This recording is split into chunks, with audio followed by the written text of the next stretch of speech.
Hello and welcome to another Ourdadsstamps video.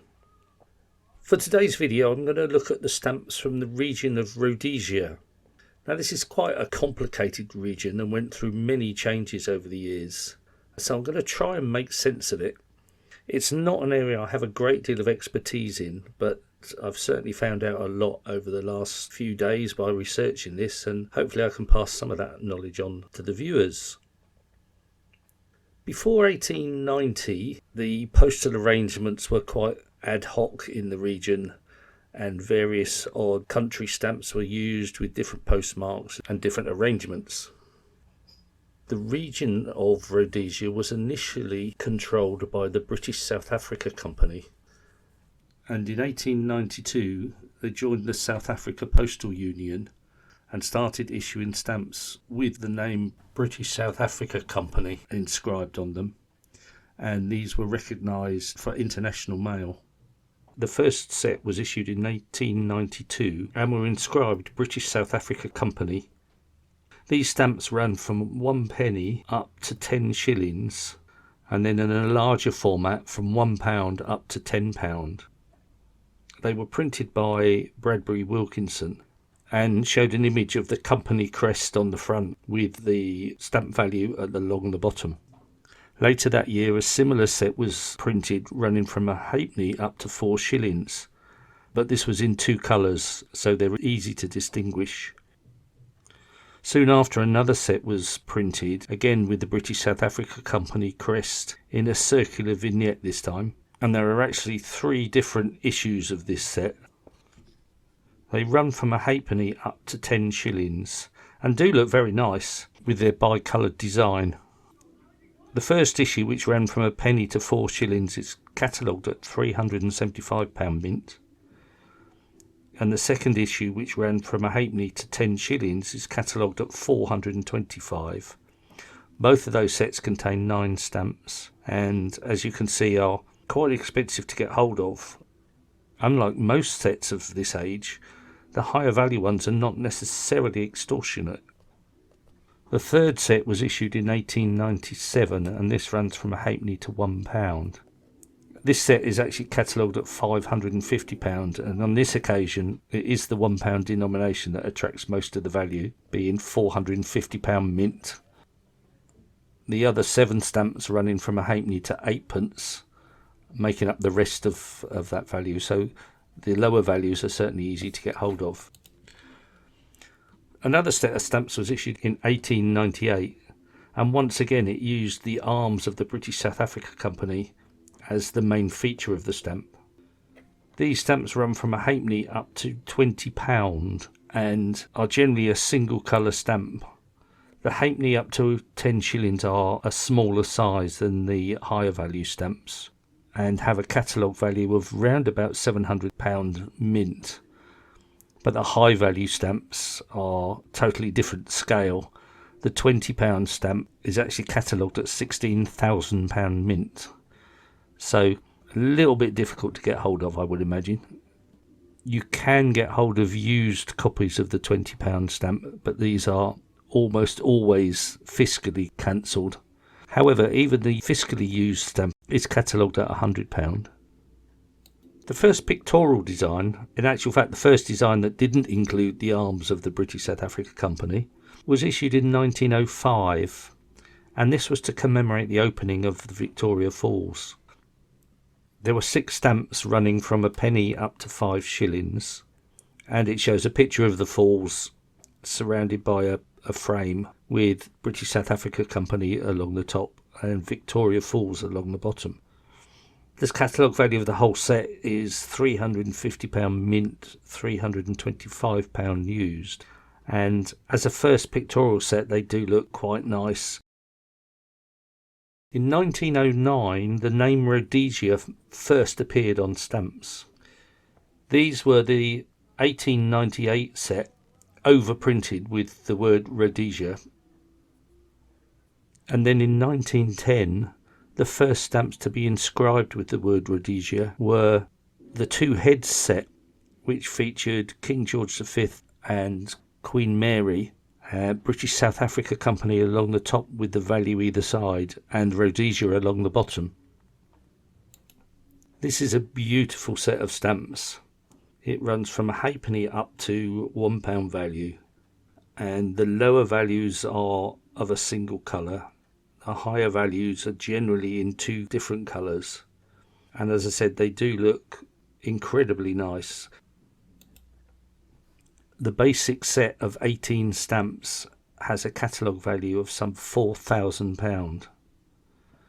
However, by the time you add in all the different perforation varieties, there are a total of 97 different stamps that you can get hold of. And the £1 per 15 stamp is catalogued at £18,000. The 1 shilling per 14 by 15 is catalogued at £30,000. So you can spend an awful lot of money if you want to try and get the whole of this set. However, I would thoroughly recommend getting as many of this set as you can. As I said, they do look extremely nice, especially the bicoloured ones. The next set of stamps to be issued with the name Rhodesia on them is equally remarkable. It is the well-known Admiral series, so called because it has an image of King George V in Admiral's uniform.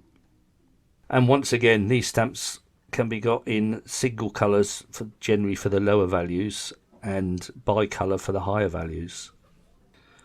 The basic set consists of 19 stamps, and again runs from a halfpenny up to £1, and has a catalogue value of roughly £1,500. But with 4 different dies, 5 different perforation varieties, 3 different paper types, and stamps printed from either a single plate or a double plate, there is a staggering 185 different stamps that could be collected in this set alone. Probably enough to keep you occupied for a lifetime, and would certainly fill an album with just this stamp alone. Once again, it is a very nice looking stamp, especially the bicoloured variety. Again, I would thoroughly recommend getting some of these. As I said, it may be difficult to get all of them, especially if you're trying to collect every variety and every perforation type. But the basic set is a catalogue value of £1,500. Quite pricey, but not necessarily out of range, certainly for the lower values anyway. So yeah, definitely have a look at them. In 1924, Rhodesia split into Southern Rhodesia and Northern Rhodesia, and these two became separate countries and separate postal identities. Southern Rhodesia actually used this same Admiral design for their first set of stamps, but they had the inscription of Southern Rhodesia along the bottom.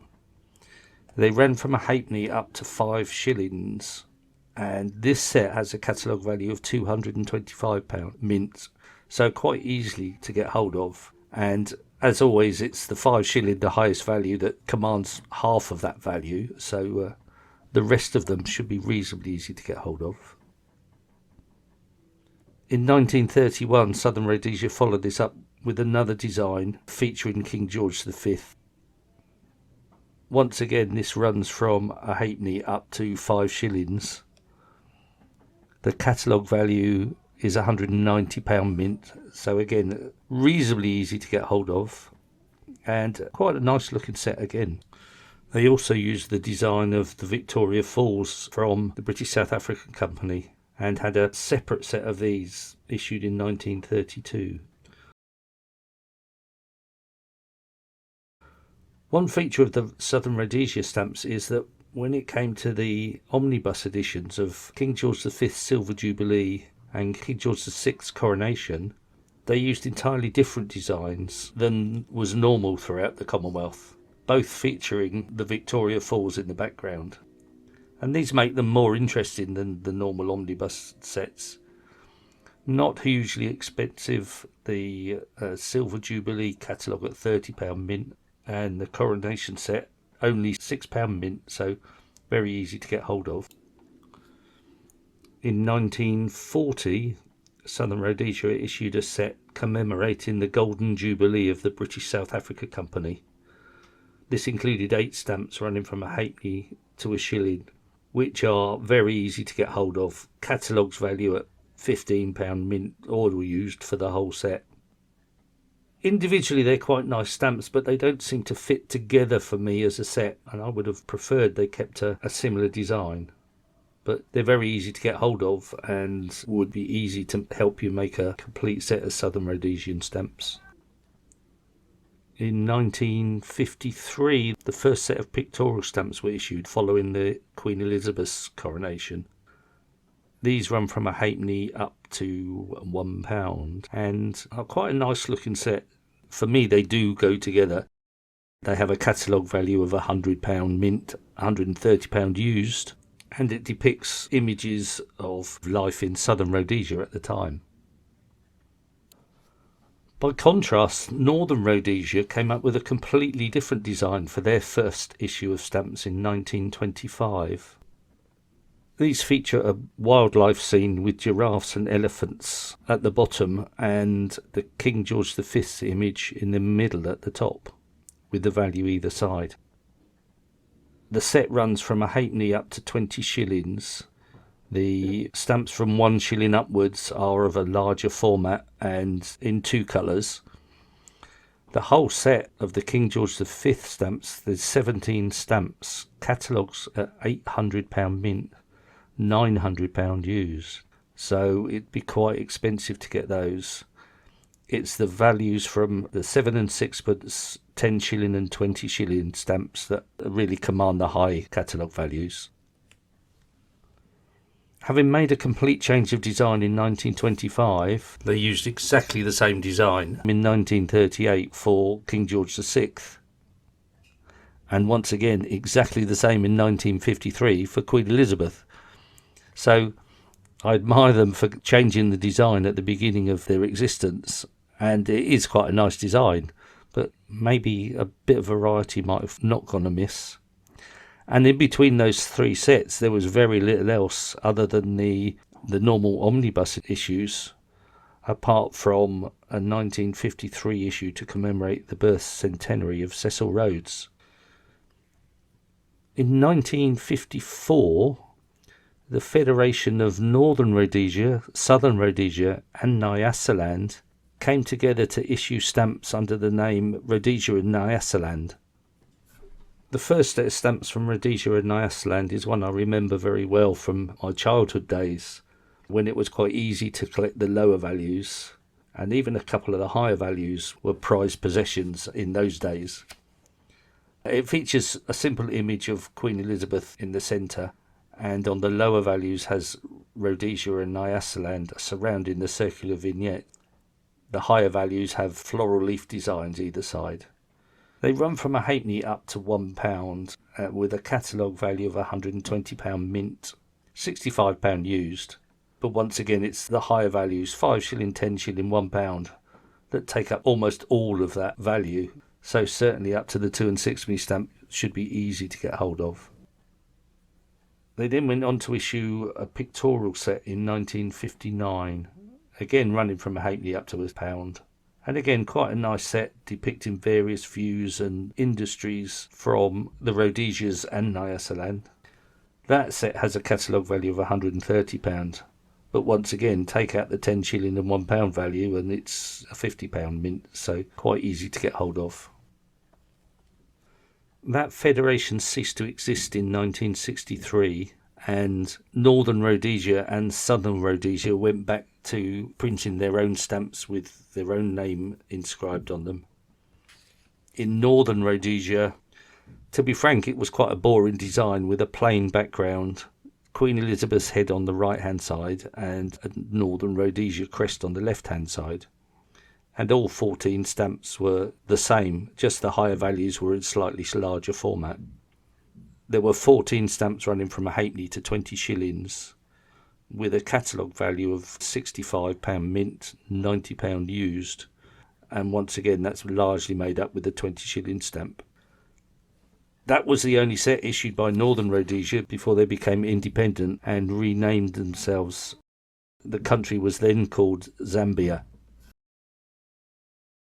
Southern Rhodesia, on the other hand, printed a very colourful set featuring the flora and fauna of Southern Rhodesia. This is quite an easy set to get hold of, £40 mint, £45 used, and it's quite a nice looking set. Then in 1965, Southern Rhodesia declared unilateral independence and called themselves Rhodesia just to confuse matters. This declaration of independence wasn't recognised by Britain, and for several years there was an ongoing dispute between the two countries. But Southern Rhodesia continued to issue stamps bearing the name Rhodesia up until 1980, when it gained full independence and was renamed Zimbabwe. The stamps of the newly independent Rhodesia were initially the stamps of Southern Rhodesia, overprinted with the words independence and the date, and subsequently later in 1966 they were virtually the same designs but inscribed Rhodesia. After that, the stamps issued by the newly formed Rhodesia were, in my opinion, largely uninspiring, and as I said, they continued issuing stamps up until independence in 1980. The stamps from the newly independent countries of Zambia and Zimbabwe, I think, are probably a subject for a separate video, so I will be looking at those maybe later on in the year. I hope that's given you some idea of the stamps from the region. As I said, it can be quite confusing with name changes and independence, federations, etc., etc. But certainly the early stamps from the region are very, very nice stamps and well worth looking into, and maybe becoming the subject of a specialist area for some of you. So I hope you enjoyed it, and thank you for watching, and we'll see you in another couple of weeks.